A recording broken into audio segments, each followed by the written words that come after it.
Hoje, nós vamos caminhar por lugares que não ficaram presos nas páginas da Bíblia. Ruínas, estradas antigas, túneis cavados na rocha, cidades inteiras e montes que ainda estão de pé. Cenários onde a Bíblia descreve milagres, guerras, promessas e encontros que mudaram o rumo da história. E o que torna isso tão impactante não é só a beleza desses locais, é perceber que a fé cristã não nasceu num mundo imaginário. Ela nasceu em lugares reais, sob governos reais, com pessoas reais. E esses lugares ainda falam, porque quando você enxerga a Bíblia no mapa, algo muda dentro de você. O texto ganha chão. Os nomes ganham distância, clima, cheiro, pedra, poeira. E de repente, as histórias que você sempre ouviu deixam de parecer distantes. Hoje eu separei 10 marcos bíblicos que ainda podem ser visitados. E em cada um deles, você vai ver um detalhe que conecta as Escrituras com a história de um jeito que prende a atenção e fortalece a nossa percepção do que Deus fez no tempo e no espaço. Vamos começar pelo litoral de Israel, em uma cidade construída para impressionar o Império Romano, mas que acabou guardando uma das evidências mais fortes do mundo antigo. 1. Cesareia Marítima. Na costa do Mediterrâneo, em Israel, existe uma cidade construída para impressionar. Cesareia Marítima. Herodes, o Grande, transformou aquilo num centro administrativo romano, com porto, teatro e estruturas gigantescas. Hoje você visita as ruínas, mas o que torna esse lugar especial é que ali foi encontrado um objeto pequeno e ao mesmo tempo enorme, uma pedra com uma inscrição mencionando Pôncio Pilatos. Por anos, muita gente tratou Pilatos como uma figura só de texto, um nome que aparece na Bíblia, mas sem prova fora dela. Até que a arqueologia achou uma peça que bate com o que os evangelhos descrevem. Um governante romano real, num cargo real, numa região real. E isso muda o jogo porque o julgamento de Jesus não fica solto no ar. Ele fica amarrado ao chão, ao governo e ao tempo. E Cesareia não para aí. No livro de Atos, é dali que Paulo acaba seguindo para Roma depois de apelar a César, como cidadão romano. E também é um lugar simbólico porque marca um salto do cristianismo. Pedro indo à casa de Cornélio, um centurião gentil, entendendo que Deus não faz acepção de pessoas. Se esse tipo de conteúdo te interessa, já deixa o like agora. Isso ajuda muito o canal e me mostra que vale a pena trazer a parte 2 com outros lugares. Agora, saindo do litoral e indo para Jerusalém, tem um lugar que parece improvável até hoje. 2. O túnel de Ezequias. Ao sul da Jerusalém atual, existe uma obra subterrânea antiga que ainda tem água correndo. O túnel de Ezequias. O cenário é tenso. Um império avança, o cerco se aproxima, e uma cidade cercada precisa de água. Sem água, ela cai. Então Ezequias toma uma decisão radical: levar água para dentro da cidade por um caminho escondido, cavado na rocha. O túnel foi feito sem máquinas modernas, por baixo da terra. E o detalhe que impressiona é que 2 equipes cavaram de lados opostos e conseguiram se encontrar. Existe até uma inscrição antiga ligada a esse feito, lembrando o momento em que eles finalmente romperam a parede final e se encontraram no escuro. E tem um ponto ainda mais surpreendente: a inclinação do túnel é pequena, mas suficiente para a água correr. Não é só sobrevivência, é engenharia. E essa água desemboca num lugar que aparece no Novo Testamento, e é para lá que a gente vai agora. 3. A piscina de Siloé. Em Jerusalém existe a piscina de Siloé, ligada a um milagre marcante no Evangelho de João. Um homem cego de nascença é curado depois de lavar os olhos ali. Durante séculos havia um ponto tradicional visitado por peregrinos, mas escavações mais recentes revelaram degraus e estruturas de uma piscina maior, monumental, que se encaixa com o período do Segundo Templo. E o que deixa tudo mais vivo é que não é só a piscina. Existe um caminho antigo pavimentado ligando essa área ao complexo do templo. Isso mostra como Jerusalém era uma cidade de peregrinação, de fluxo, de festa, de movimento. Quando você entende isso, o milagre não fica solto. Ele acontece num lugar cheio de significado religioso e social. Um homem que sempre esteve à margem passa a enxergar no centro espiritual de Israel. Agora eu quero te levar para outro lugar de Jerusalém que, durante muito tempo, foi tratado como invenção do Evangelho, até que a arqueologia colocou a descrição de João em pé. 4. A piscina de Betesda. Perto da igreja de Santa Ana, em Jerusalém, existe um sítio arqueológico associado à piscina de Betesda. Por anos, críticos diziam que esse lugar não existia. e havia um detalhe usado como prova. João fala de uma piscina com 5 pórticos, e eles diziam: isso não faz sentido. Até que escavações revelaram 2 piscinas grandes lado a lado, com uma parede separando as duas. Essa parede cria exatamente o 5º elemento estrutural que o texto menciona. Ou seja, o detalhe que parecia estranho virou um encaixe perfeito com um lugar real. E o relato do milagre ali é dos mais humanos. Jesus pergunta: você quer ser curado? E o homem responde com solidão: eu não tenho ninguém. É um choque, porque mostra que o problema dele não era só físico, era abandono. Se você está curtindo esse vídeo, se inscreve no canal agora, porque eu quero continuar fazendo esse tipo de conteúdo. Bíblia, história, lugares reais, sem exagero e sem enrolação.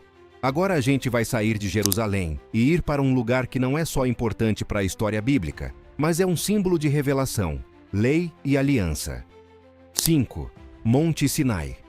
No sul da península do Sinai, no Egito, existe uma região montanhosa associada, por tradição antiga, ao Monte Sinai, onde Moisés recebeu as tábuas da lei. A Bíblia descreve esse momento como algo grandioso e assustador. Fogo, fumaça, tremor, um cenário que marca o povo para sempre. É o ponto em que Israel deixa de ser apenas um grupo de fugitivos e passa a ser uma nação com identidade e lei. E aqui é importante ser honesto. Existe debate sobre qual montanha seria exatamente o Sinai bíblico. A tradição cristã antiga aponta para Jabal Musa, o Monte de Moisés. E ali existe o Mosteiro de Santa Catarina, um dos mosteiros mais antigos ainda em funcionamento no mundo. Só que, ao mesmo tempo, não existe um sítio com prova simples do acampamento israelita, e isso vira motivo de discussão. Mas também faz sentido. Estamos falando de um povo nômade no deserto, com coisas que se desfazem, com vento e areia apagando rastros. Então o Sinai é um lugar que ensina uma coisa: nem toda evidência histórica aparece como muro e pedra. Às vezes a evidência é tradição antiga, rotas de peregrinação, inscrições e continuidade de memória. Agora, indo para Galileia, tem um lugar que foi base do ministério de Jesus e que você consegue literalmente caminhar entre as ruínas. 6. Cafarnaum. Às margens do Mar da Galileia estão as ruínas de Cafarnaum. Aqui os evangelhos ganham corpo. Cafarnaum era cidade de pescadores, comércio, sinagoga, vida comum. E é ali que Jesus realiza muitas curas, ensina, chama discípulos e confronta corações. Há evidências de sinagogas e estruturas do período próximo ao século I. E existe também uma área tradicionalmente associada à casa de Pedro, que foi transformada em local de reunião de cristãos bem cedo. E é forte lembrar que, segundo o relato bíblico, Jesus alerta Cafarnaum. A cidade viu milagres, recebeu luz, mas não mudou o coração. Isso faz Cafarnaum ser mais do que ruína bonita. É uma mensagem desconfortável. Agora, para entender o cenário de Cafarnaum, você precisa olhar para o lugar onde aqueles pescadores viviam e trabalhavam. 7. O Mar da Galileia. O Mar da Galileia continua lá, e ele explica muito do que acontece nos evangelhos. Esse lago pode parecer tranquilo, mas ventos descem das montanhas e mudam tudo rápido. Isso deixa o episódio da tempestade mais real. Medo, desespero, um barco balançando e Jesus dormindo. E por muito tempo existia uma lacuna. Falava-se de barcos, mas nenhum barco real daquela época tinha sido encontrado preservado. Até que numa seca, encontraram restos de madeira no lodo e confirmaram uma embarcação antiga do período do Novo Testamento. Você percebe como isso muda a percepção. Não é que encontraram o barco de Pedro. O ponto é que o cenário descrito é real. O tamanho faz sentido. A vida dos discípulos faz sentido. Agora vamos para um lugar que virou símbolo do fim, mas era símbolo de algo muito concreto no mundo antigo: controle, guerra e estrada. 8. Megido. O Armagedon. Megido é um tel com camadas de cidades destruídas e reconstruídas, um dos lugares mais disputados do mundo antigo. E por quê? Porque ali perto passava uma rota estratégica que conectava grandes impérios. Quem controlava aquele corredor controlava exércitos, comércio e riqueza. Por isso Megido aparece como símbolo do lugar de batalha final. Não porque é mágico, mas porque historicamente era o tipo de lugar onde batalhas decisivas faziam sentido. E isso é interessante. O Apocalipse não escolhe imagens aleatórias. Ele usa símbolos que o mundo real já carregava.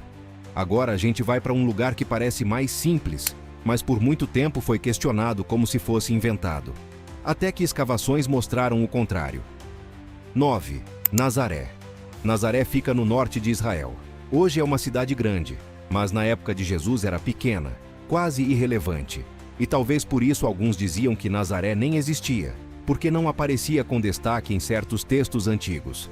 Mas escavações encontraram evidências de habitação do período, como casas simples e objetos típicos do cotidiano judeu. Isso importa porque Nazaré representa uma das mensagens mais fortes do cristianismo. Deus escolhe o que é pequeno aos olhos humanos. Nazaré pode vir algo bom de lá?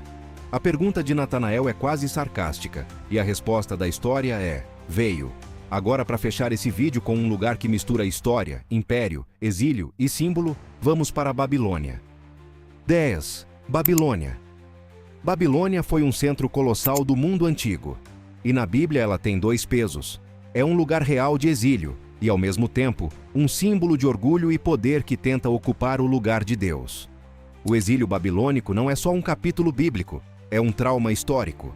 Um povo arrancado de sua terra, longe de Jerusalém, longe do templo, tentando não perder a identidade. E ao mesmo tempo, Babilônia vira um retrato do que acontece quando o poder vira ídolo.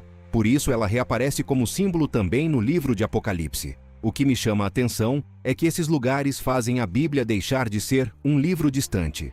Ela vira mapa, ela vira chão, ela vira tempo. E agora eu quero te perguntar, qual desses 10 lugares mais te impressionou? Cesareia com a inscrição ligada a Pilatos? O túnel de Ezequias com água correndo até hoje? Betisda, que parecia impossível e depois encaixou perfeitamente? O Monte Sinai, com toda a força simbólica da lei?